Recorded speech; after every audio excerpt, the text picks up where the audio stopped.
Not all trauma comes from one big event. Sometimes it's repeated, prolonged, and invisible.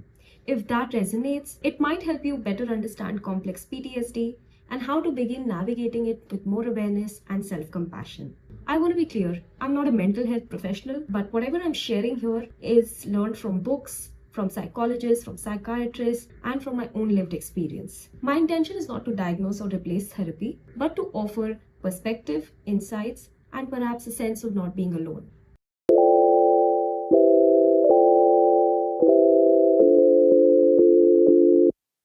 When I was around 28, I started getting a rush of memories. These were memories I had lived, but I did not remember them for decades. And the more I meditated, the more I moved my body, the more memories came in. I had nightmares, flashbacks. I struggled to even get out of my bed for over a year. Then I also find it difficult to feed myself, and my health kept getting worse. I was diagnosed with autoimmune disorder, hypothyroidism. I got injured multiple times and had a complete mental breakdown. I started looking for signs on YouTube for what was happening to me. I finally realized I had trauma. So I sought trauma informed therapists and psychiatrists for help. Also started reading books in the field because I truly believe books have all the answers to your questions. And one of the weirdest things that I learned was that I could not recognize myself in the mirror. I think the best way I could explain this is if I came across somebody who would, if they were my twin or a doppelganger, I don't think I'll be able to tell that they look like me, even if somebody pointed it out. But now I know this is because I tend to dissociate a lot. And I was also struggling with suicidal thoughts since I was a kid, but I could never act on them because my thought was, what if I attempt to do something and I survived? So instead, I resorted to self harm. I absolutely hated myself. I just did not want to exist. I felt like a glitch in the universe, and I blame myself for all the problems. When I gathered enough courage to open up to a school friend, I told her that I had a form of PTSD. She said, I'm so sorry, I don't know what that means. That is the moment that stayed with me because I realized how little awareness there still is around mental health in our country.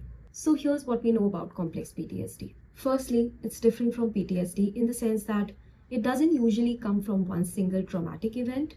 It develops from long-term repeated experiences of harm, often during childhood, when the brain is still developing and highly malleable.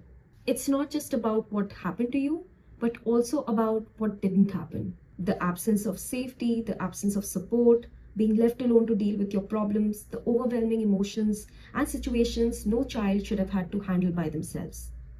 You would be so wrong if you think children don't have problems. They would be dealing with bullies in school, domestic violence at home, abuse from strangers, and much more. When you grow up managing pain on your own, it shapes how you relate to yourself and others. Coming to symptoms. Complex PTSD often shows up as a relational trauma, struggling with trust, intimacy, or feeling safe around people. It can involve attachment wounds, difficulty caring for yourself, and a dysregulated nervous system. You may also experience executive functioning difficulties like having trouble focusing, planning, decision making, and so on. Recovery happens when you have someone to listen, believe, and support you in the journey.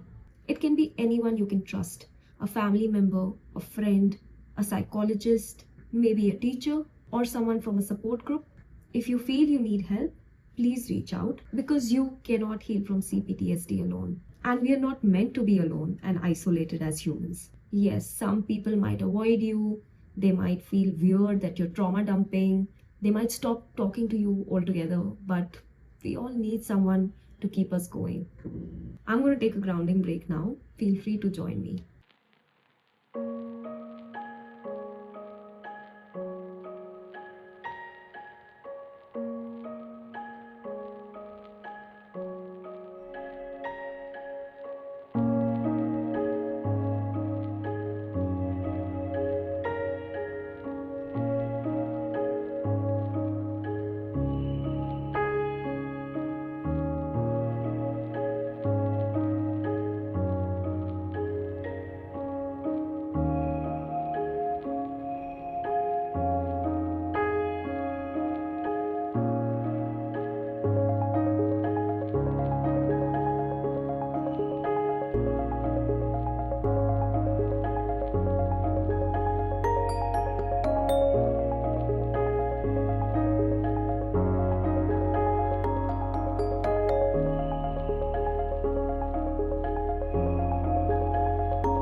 Many people assume that therapy means just talking about your problems, but that's far from the truth. Therapy का मतलब ये नहीं है कि आपको पागल होना चाहिए थेरेपी लेने के लिए।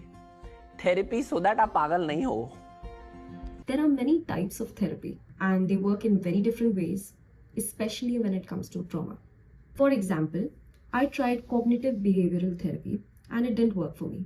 In many cases, traditional CBT alone might not be effective for trauma, especially for something as intertwined as complex PTSD. What helped me more were approaches like EMDR, IFS, and somatic therapies, modalities that work with the body and deeper emotional patterns, not just thoughts.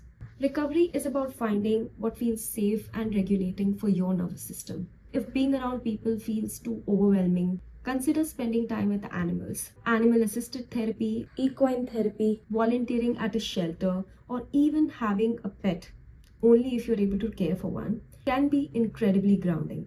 Animals offer connection without judgment. If you struggle with isolation or find it hard to open up like I do, nature can be deeply therapeutic.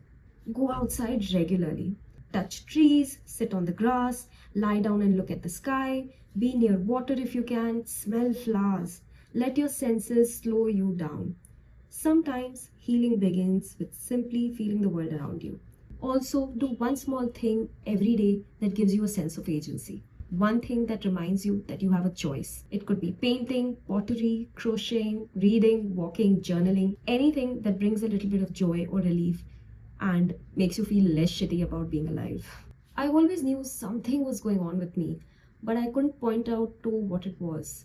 I felt like I'm losing my mind, but now I have the vocabulary to describe what I went through. As an adult, life has been so peaceful. I have a healthy relationship, and I'm happily, but most importantly, peacefully married. And I'm still learning all the life skills that were supposed to be taught by my parents in the first place. I remember when I initially met my in laws, I used to just quietly stay in a corner and watch them interact with each other.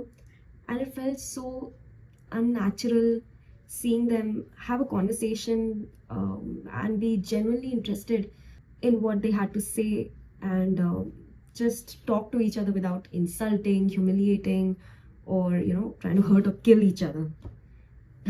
Some days, to be honest, I do wonder though, why should I recover at all? Who and what am I doing this for? Why should I even exist? And it would be so much easier if I could just end it all and just be done with it.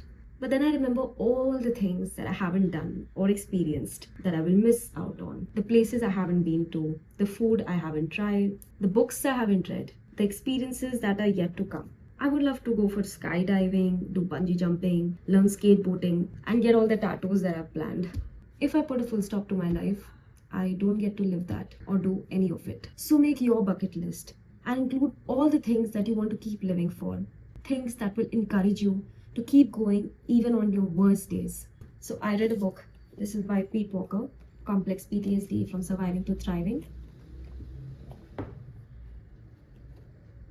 So he spoke about a silver lining, which I found really interesting and it kind of helped me out. So I'm going to read a few lines from it. We live in an emotionally impoverished culture, and those who stick with a long-term recovery process are often rewarded with emotional intelligence far beyond the norm. The recovery now gets to choose her own values and reject those that are not in her own best interest. In Joseph Campbell's words, the survivor learns to follow his own bliss. He is freer to pursue activities and interests that naturally appeal to him. So, to summarize this, you are free to be whoever you want to be. The survivor who pursues long term development on his journey of recovering generally achieves greater overall evolution than the average citizen. Educating myself about mental health has given me the tools, the confidence, and the hope to keep moving forward. You too can use the same knowledge to reclaim your own voice. If you could relate to whatever I shared, do drop a comment below with your story, your experiences, and let's keep choosing growth over silence.